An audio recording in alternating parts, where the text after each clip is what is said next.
Um, I haven't done a video in a while, but we're going to quickly do one for the UCLA-Baylor matchup tomorrow. So this is in the Holiday Bowl, and I'm kind of excited because not only is the Holiday Bowl in my favorite city besides LA, which is San Diego, it's also going to be an offensive masterpiece, if you will. Um, I wouldn't be surprised if neither team combined got under 35 points. I mean, I think the over/under is probably 80 something. I bet, but it should be a fun game.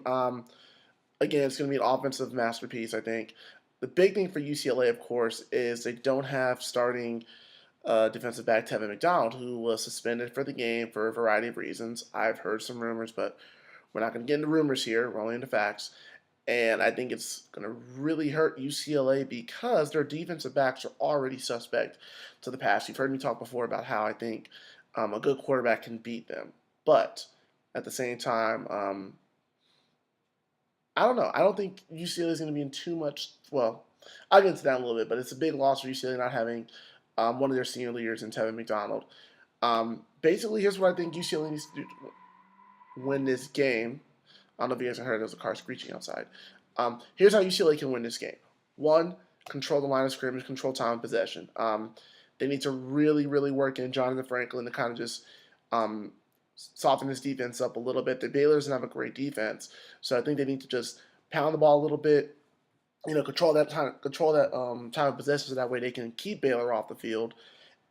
And at the same time, while they give it to Jonathan Franklin too, um, go crazy on him, air it out. I mean, we got one of the best offensive minds in the country. We've seen UCLA score it up, light it up on great defenses to good defenses. This isn't a great defense, so open it up too. Like if you see something, Brett Hundley's got to go wild as well. I think he's definitely has to have another game, kind of like Stanford, where he has about maybe 300 yards passing, close to 100 yards rushing. Just air it out because Baylor is not a great defensive team. They will get burnt. So they need to just air it out as well as control time possession as well. Mix it up so that way it's not just quick strike after quick strike because that way you'll get into a air it out match with Baylor, and that's not good for UCLA's defense. And with that said, that's my third point. UCLA's front seven needs to bring the house on them. They need to attack. I mean, this is where Anthony Barrs needs to make one more case why he's one of the top defensive players to be in the NFL draft next year. This is where Dayton Jones needs to help his NFL draft prospects. This is where Jordan Zumwalt and some of those other guys who are going to return next year. Well, Barr's not leaving. I mean, he may leave. We're not sure. But this is where he can really make a statement about how great he is.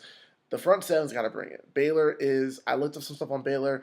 They haven't allowed too many sacks, but they haven't faced too many defenses that are as fast and as powerful as UCLA. I think so. I think Big 12 does have that, but they've got to bring the pressure on them. They got to bring that front seven pressure and make Baylor put pressure on Nick Florence, who's an excellent quarterback. And I'm gonna get into Baylor's offense since I talked about Florence. Baylor's offense, we know what they can do. We saw what Robert Griffin did last year winning the Heisman. Baylor this year as an encore, they're number one in the country in total offense. They are a very good offensive team. Terrence Austin's an All-American wide receiver. I saw what he did against West Virginia. I was very impressed with that. So they're going to be a very, very explosive team. You're not going to hold them under 20 points. If you do, great, but I don't think that's going to happen. So you kind of have to just take what you're going to get, but the front seven, I think, can make it a little bit tougher for Baylor's offense. But they're a balanced team. I mean, I don't want to mispronounce his first name, but Lachie Seastrunk, Texas boy. That boy can run. That boy is a powerful runner, strong runner. I saw a little bit of his highlights earlier this year. Well, when he started taking over, good strong running back. I think he's definitely going to be a very good matchup for UCLA because not too many teams have run on them, but I think he may get loose a little bit too. So it's going to be a test for the defense to see who can make more plays because Baylor is tough, just like UCLA. But I think UCLA can definitely win this game. I mean, Baylor somehow shut down Kansas State and Colin Klein. So I think they have the potential to shut down a team with a dual threat quarterback. But I think UCLA's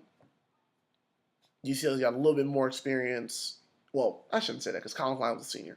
But I think they have a little bit. They've been tested a little bit more, and they faced some really good defenses as well, and they've come out as well too. So I think my prediction. I think UCLA wins this game by 10. I'll say 10 points. However, if UCLA or Baylor gets ahead by 21, look for a air it out route. Because it's going to be, if one team gets up by 3, it might just be a wrap if their defense matches up to that. But again, I mean, no lead is safe with this game. I think UCLA, can make more defensive stands. So I think UCLA wins this one by 10. Don't ask me for numbers because, like I said, both teams are going to score 35. So if I had to do numbers, 45-35, I guess. But either way, it's going to be a great game in San Diego. Hopefully, both teams get to enjoy some of the local cuisines, the carne asada fries, and some of the great Mexican food down there. Hopefully, they get to enjoy a little bit of a downtown after the game is over. Because let's face it, downtown is no place for a college team while you're preparing for a game. Afterwards, have some fun. But that's all I got. I think it's going to be a great. I'm going to do another one of these videos for USC as well for their bowl game. At last I checked, they're going to announce their starting quarterback tomorrow, so it should be even better to know what to expect if they're going to have Matt Barkley or Max Wittig. So we'll see what happens there. Until then, we're going to end it with a perfect song for tomorrow, and I'm going to pull it up because I was an idiot and didn't pull it up earlier.